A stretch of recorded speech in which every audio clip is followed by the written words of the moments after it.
Greetings, fellow humans. I am Hugh. And I am Man. And together we are definitely not Two kobolds in a trench coat.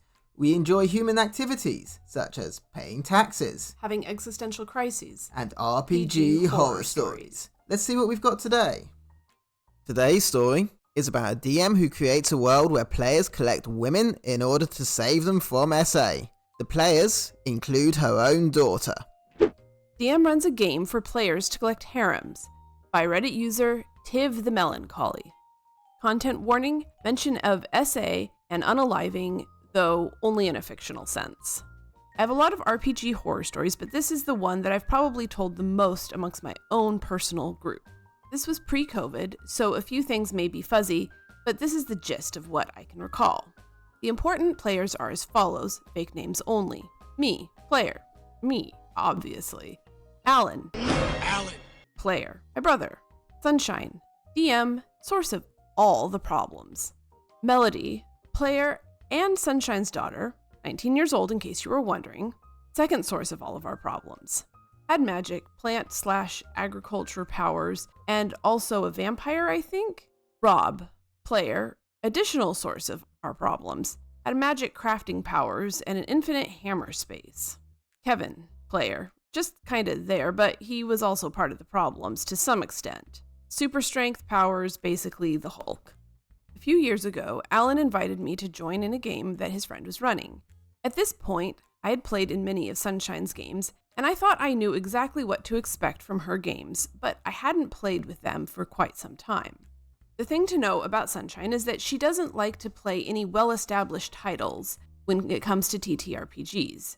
Years ago, she started making her own system, which she largely came up with after watching Sword Art online. She loves the concept of being trapped in a video game and being forced to actively practice things in order to get XP and get skill points. She also loves isekai animes, but never is satisfied with sending us to one single world, and instead will force us through portal after portal from one world to the next as soon as she's bored with the setting. She also constantly changes the rules of the system based on what she thinks is interesting at the time that would sometimes force us into worlds where our skills reset because mechanics must be different here, thus making us start over from scratch. This has affected literally every game she's ever run since she watched SAO. This is made all the worse by the fact that she was once a halfway decent storyteller, but has become obsessed with all of her system, and she's largely done away with the storytelling part of the game. Two things. Firstly, I don't hate the idea of her own gaming system. I mean, give it a go. If you've got the skills for it, why not? Give that a go. However, I think this is going to shape up more like Sword Art Online than the DM intended. Pretty decent concepts, horrible execution. Yeah, I don't hate the idea of going between worlds in your game. It seems that it's just sort of on her whim, and that's problematic because it should make sense for the story. And then resetting the game every single time, basically, and resetting everybody's powers, yeah, that's just chaos. And then from a game mechanic standpoint, everything resetting constantly like that kind of makes you feel a bit frustrated. I kind of get it, you want to go through lots of different places with the same characters, but I kind of think you need to let that prolong over a decent amount of time, like you were running multiple campaigns. Well, Alan gave me the pitch for the game. He described as a self-insert isekai kind of game, self-inserts also being one of Sunshine's favorite things. We were ourselves forced into a video game where a god would speak to us and give us our power that would effectively make us a divine rank 0, and then we would go on adventures and become heroes. It's nerdy and a little cringy, but most TTRPGs can be a little cringy, especially if you're not willing to at least give them a try. So I agreed to join, mostly because my brother really didn't want to join the game alone, and he needed someone, me, to throw under the bus if he really needed to leave.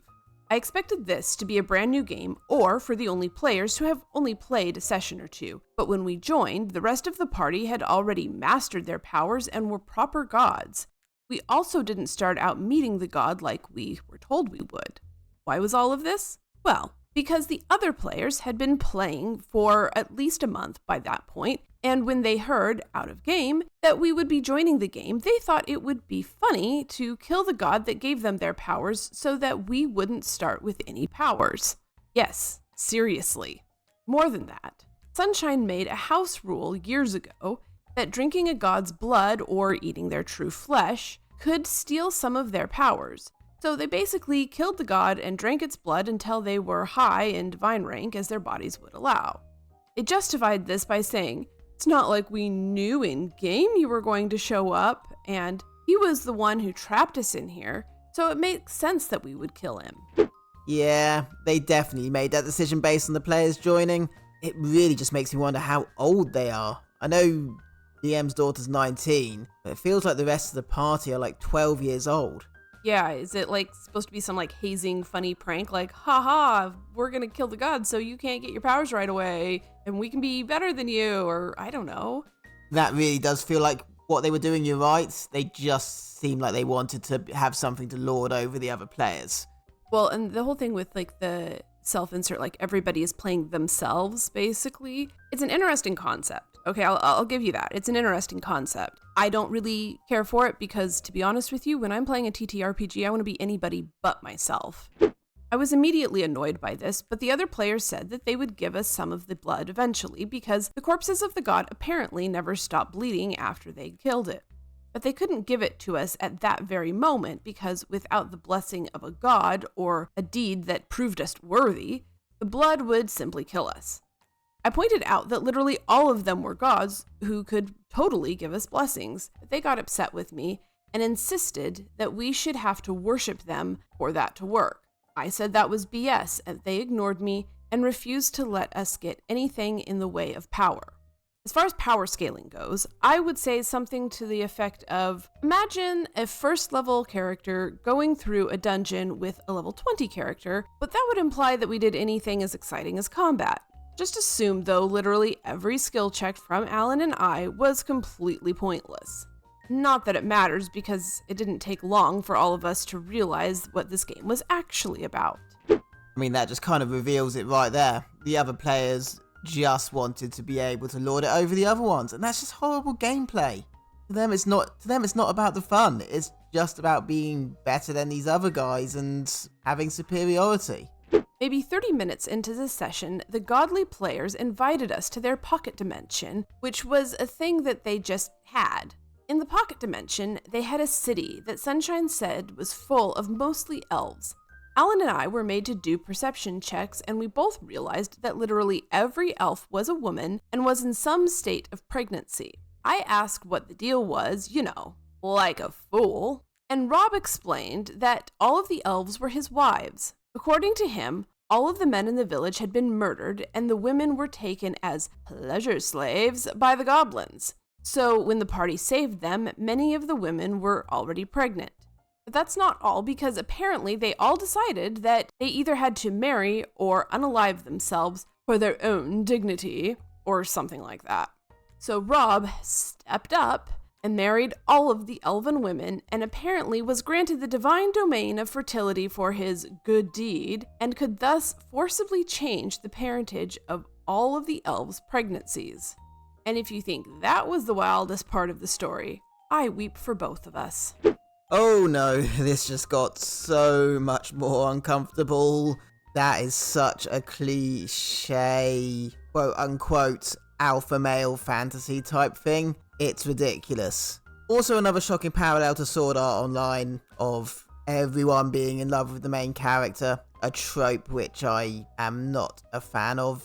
Anytime something like this happens where you have these women that are essayed, I guess you could say, and then decide that they either have to get married to the closest living thing or can't be alive anymore, is so... There isn't even a word for it in my vocabulary, personally, for how gross and disgusting that is, especially because Rob was then able to just magically change the parentage, most likely to him, I'm guessing, not to their other husbands that got killed by the goblins. That might be an interesting idea, but no, we're probably just going to change it so that then he has a whole bunch of kids now and a whole bunch of wives. So bizarre and gross.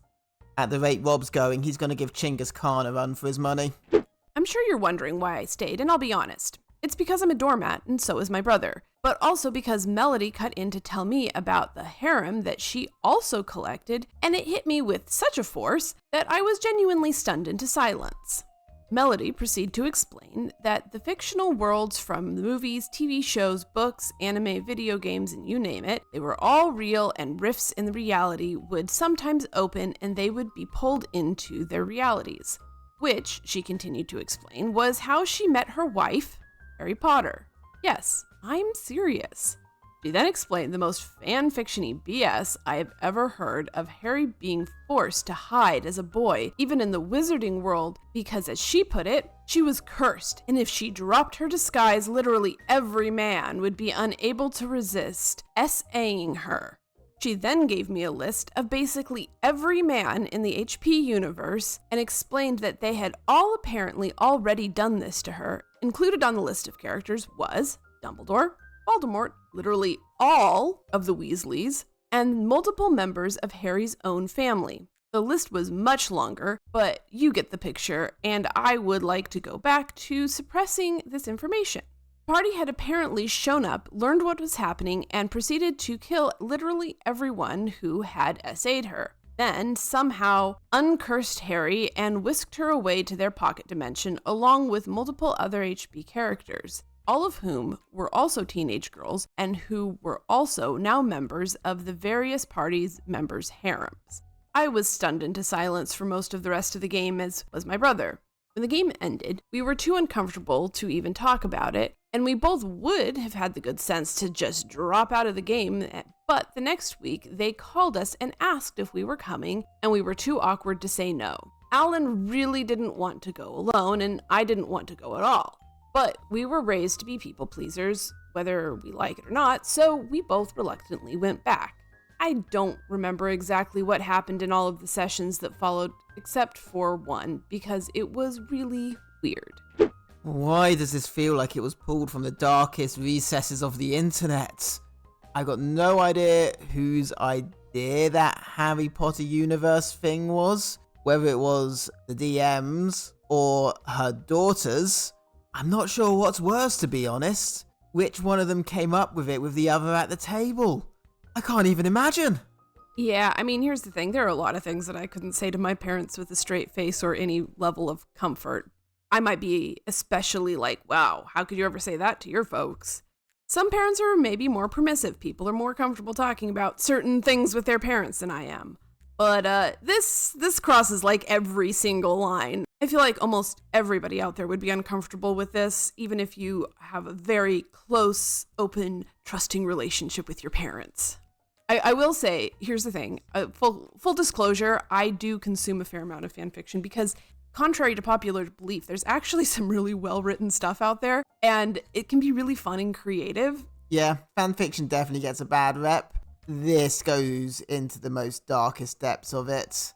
The only thing that's missing on this fanfic Harry Potter bingo card is alpha, beta, omega dynamics. If you know, I'm very sorry. About the only thing I can salvage from this many gender reverse characters might upset J.K. Rowling. Well, that's true. We ended up in the game Stardew Valley and were recognized as the new farmers in town. We didn't know what the trigger was for us to leave this world, but Sunshine informed us that we had 2 years of downtime, after which the ghost of the farmer's grandfather would show up and judge our farm. She then basically asked us what we wanted to do with our time. I said, screw it, you all have magic and I don't have anything. You can all work the farm, I'm gonna go meet people around town. Which for some reason seemed to upset them, even though Melody had cleared the farm / had perfect quality crops growing, and Rob had completely upgraded all of the house in his crafting magic is basically the first day. At this point, I decided if they could be cringe and have ever-growing harems, then I could romance one of the characters. I romanced Emily, which Sunshine was, thankfully, not very descriptive about. In fact, she never was very descriptive about the romance in the games, and mostly just said, roll me a charisma check, or something like that. It really was like collecting trading cards. Like, all of the other players never really acknowledged their wives once they had convinced them to come into the pocket dimension. The other players ended up romancing literally every other woman in the town, including the ones that couldn't normally be romanced. Which is to say, all of the married women in the town. By the way, all the dateable people that were usually men, they were all women in this world, and also came with us. Also, Kevin discreetly killed Mayor Lewis right before he left because he disrespected Marnie, who, as you may have guessed, was one of the women he had added to his collection. My brother, you may be pleased to know, did not take part in the romance and instead spent the entire time fishing and making friends with only 2 people, Willie and Linus, who he proceeded to adopt and bring into the pocket dimension when we left because you can have a bunch of wives, then I can have a couple roommates. It was a very weird session. Ultimately, we went a total of 8 sessions, 3 of which Alan went without the divine gift we were promised at the very beginning, and I went without for almost 6 full sessions. I don't even remember what Alan did exactly to earn his power, but I remember in the middle of the 6th session, I texted Alan and told him that if I didn't get a damn divine rank by the end of the session, I wasn't coming back next week.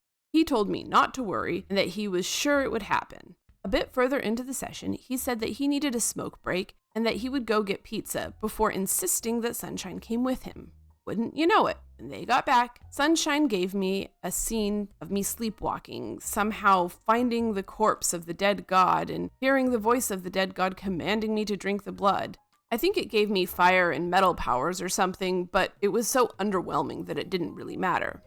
Shout out to Alan for just getting a couple roommates and friends to hang out with in the pocket dimension. I mean, good on you, mate. Yeah, chill out with the boys, have a couple of beers, let everyone else be creepy and weird. Do your thing, bro. Having a divine rank did not make the game more fun. It just made me realize how much more boring the game really was in hindsight. All we'd been doing from the very beginning was just reality hopping and collecting women, many of which Sunshine insisted on giving tragic, SA-filled backstories. Eventually, away from the table, I asked Alan if he was actually having any fun in the game, and he looked disgusted by the very question. He admitted that he just wanted to play in one of Sunshine's games again because they used to be such good friends and she used to be such a good DM, but ever since she started letting Melody play the games, they had just gotten weird and they entirely centered around whatever Melody wanted. Alan ended up telling them that we wouldn't be back. I'm pretty sure he threw me under the bus to get out of it, but I told him he could, so it's fine. And the game just fizzled out on its own after that. Neither of us have been a part of one of Sunshine's games since, and I haven't even seen her or her kids since. I wish there was a moral here other than don't be a doormat, especially when you're uncomfortable, but good God. I guess that answers that question of whose idea it all was. I really can't decide if it's worse that it was the daughter's idea, or if it would be worse if it was the mother's idea. But if it's the daughter's, what kind of parent caters to that? How can you run a D&D session for your child that includes that rather than send them to therapy? You know, this girl's 19, fine, she's an adult, and I'm not a fan of parents trying to be, we can't talk about sex and do anything to do with sex, but there is a happy medium. I agree, I don't really know which is worse, whether or not it was the mother or the daughter's idea, it's just all bad. You're absolutely right. A good dialogue there on those difficult subjects can be very good, and it's important to feel like you can talk to your parents about that stuff, but not in that detail and not like that. I'm all for female protagonists, I'm all for female inclusion, but like I said earlier, when everybody's a woman, it starts to feel fetishy and not equality-y. You combine that with the whole, I'm gonna marry these women to save them, and every other woman they save ends up being added to their harem. It doesn't sound like saving them, it sounds like you're kidnapping them and holding them hostage. Basically, it's a fantasy about re-victimizing victims. Hey man. Hey, what? You know why Elvis jokes are so funny? Why? Because they never get old. And with that, we have definitely not been Two kobolds in a trench coat. Be sure to like, comment, subscribe, and make the necessary sacrifices to Tiamat. We'll see you next time.